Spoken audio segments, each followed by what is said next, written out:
We're here at Candy Corals, guys. Guess what we're picking up today? You got it. Just like that, we are home. So, I did not buy what I showed you in that quick video snippet there. But we did buy, though. Hi, buddy. A baby Dory. Dory will be the name, because I have a 6-year-old and a 1-year-old. Yeah, that's pretty normal for tangs.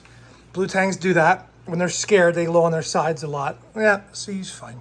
So what we got here is a 10-gallon. I use this tank. It's a perfect size tank for small fish like this. So it's 10-gallon, hang in the back filter, aqua clear. And I have green killing machine UV and a little heater. Temperature is around 79. So it's pretty good. I also have some live rock in there, and I use this live rock just for quarantine. So it's been exposed to copper and other chemicals. So, but it's got a little cave in there, which is perfect for my little tang to hide. So I have copper coming. I ran out. So the first thing we're gonna do today is we're gonna use General Cure. Hard to get in Canada. I think I got this in eBay. eBay or Amazon, you can still get it.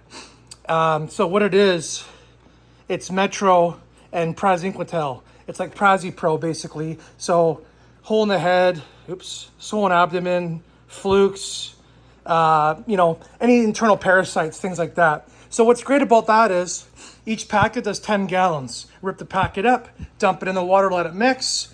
One package does everything. So we are just gonna acclimate Dory here, temperature-wise, because she's been in the truck for an hour and a half. We're gonna dump all this water out of this bag and try not to keep much of it because there's some copper in this water. And I don't wanna mix the two. And then we're gonna take the activated carbon out of the filter because the carbon will take out the medicine in this water. And then we are gonna get Dory rocking and rolling. All right, there he is, or she is. So I put a little bit of mysis, a couple little pieces of mysis and a little bit of brine shrimp. He picked on a couple things, which is cool. He seems to really enjoy playing in the current coming from the aqua clear. So success so far. This video is gonna be done over multiple weeks since quarantine doesn't happen overnight. And we're gonna document everything we do. And so now that the General Cure is in the tank, we will add another packet in 2 days, 48 hours. And then 48 hours after that, we will do a water change. There he is, look at the beautiful colors. He's just a hi, buddy. The other good thing about quarantining fish, so this is not a captive bred tang, this is a wild caught tang. And so they're not used to humans, they're not used to people coming by and children and all kinds of things. So this allows you to bond with the fish. Hi, buddy. Coming to see me already. Allows you to bond with the fish, get them to know you, get to know the human presence. Also, it gives them a chance to eat slowly without having to compete with other fish, which is very important. So all of my fish I've ever bought have always been quarantined, and I've always had a chance to fatten them up. This guy, it's a Friday. This guy came in on a Wednesday from overseas. So he hasn't had many days to eat, probably been hiding a lot of the LFS. So now we're gonna get a chance to fatten him up. We also got this, Fauna Marin. Look how expensive this nori is. This is nori. 100% natural seaweed. I decided not only the best for my guy. Look at that, 43% protein. So that's good for him. So he's got a clip and he's got his own piece of seaweed there. I put a little bit too much in there. Hopefully it doesn't cloud the water. It shouldn't. So we'll see if he picks at that. I might have to move it. Seems like this is the spot that he really enjoys. Okay, guys, we'll see you in a minute. All right, guys, it's been a few days. Just got this today in the mail from Amazon. Copper Powers, a chelated copper. Awesome stuff. I usually use Copper Safe, but I ordered some, but I didn't get it as fast as I could get this. This was actually in stock with Amazon. So, great stuff. We're going for 2.5 ppm copper. So, at 10 gallons, we're actually a little bit less than 10 gallons. In order to get 2.5 ppm of copper, it said 14.75 milliliters of copper is good for 10 gallons. So I've measured it out. There it is there in the blue. Here's the stuff there. Use 2.5 ppm copper. 1 fluid ounce, use 20 gallons of water. Okay, so there we go. There's the copper. In it goes. Insert the cup. And the copper's in the tank. And now we're training for ick and velvet if it's there. Okay, so I just put this Hydor Coralia circulation pump in the tank. And you see how there's some food in here that hasn't been eaten? So I've been trying to experiment on what the best food is, or what Dory is going to eat.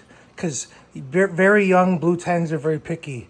Sometimes they don't eat it all and they die. They hunger strike. They die when they come from the ocean. So far, she's been eating a little bit of everything. There she is there. That's her favorite hiding spot. Make sure you have a good hiding spot. I know people are going to say, how can you use copper when you have live rock and all that? Well, it's not live rock. It was. But I've had no issues with any copper being soaked because I test my copper daily. So what I'm doing right now is I'm just circulating the water around the tank, and any uneaten food that's settled is going to make its way back to the intake of the pump. And I'm just trying to give the tank a little bit of a cleaning now. So the other thing we have to make sure is whatever water we take out, we put in, has to have the copper put in it. So what we're going to do is we're going to measure how much water we take out when we clean the tank, and then we're going to add the copper ahead of time. That way we always have the right therapeutic number. So we talked about it earlier. It says here, for 2.5 ppm, 1 fluid ounce to 10 gallons. 1 fluid ounce is roughly 29.5, 30 milliliters. So we were right to put in 14.5 milliliters for 10 gallons. That's the number, which we have done. So anyway, copper power. And the fish is doing really well so far. He said that's his happy spot. That's where he goes to rest when he's scared. I just put my hand in there and clean the tank a little bit, so you know that's the area where he's going to go. But anyway, so now he's in copper. I did not ramp the copper up. I went right to 2.5 ppm. With this style of copper power, it is safe to do so. Well, it's been 5 days. And rest in peace to our baby Dory. So, in the last 3 years, I have tried 3 times to quarantine a baby hippo tang that have come just from the ocean. And man, they go on hunger strikes, they hide. This guy ate day 1, nibbled a little bit day 2, and then by day 5, he passed away. Very expensive lessons here. So when I was at the LFS the other day, and I showed you that first video at the start of the series, those were captive bred tangs. So I think I'm not going to screw around anymore. And I'm going to go get a captive bred tang and just pay the money and get over it. And they've had it for 2 months. Hey guys, this tank's doing great, 65.4. So yeah, rest in peace, Dory. Tomorrow I'm going to get back in the truck. I'm going to drive to the city, and I'm going to invest in a captive bred tang they've had for 2 months, so we know it's been eating and doing well. I saw them last week, and I'm going to bring one home. And it's quite possible that because there's only 3 of them in the tank that I got them from, it's possible that they have been quarantined and gone through the regiment because they are captive bred. I'm not sure. We'll find out. But I am leaving this tank going as is. The copper is now down to half, and I've just put some bottled bacteria in here as well for the cycle, just in case. Yeah, so I did everything I could.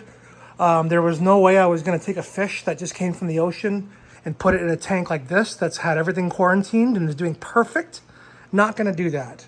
So I would rather have this little guy die because of whatever happened than kill hundreds of dollars of my fish in my water box 65.4.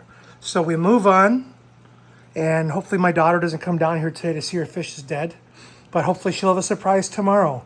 Okay guys, take care. And that was the end of the first series of quarantining Dory.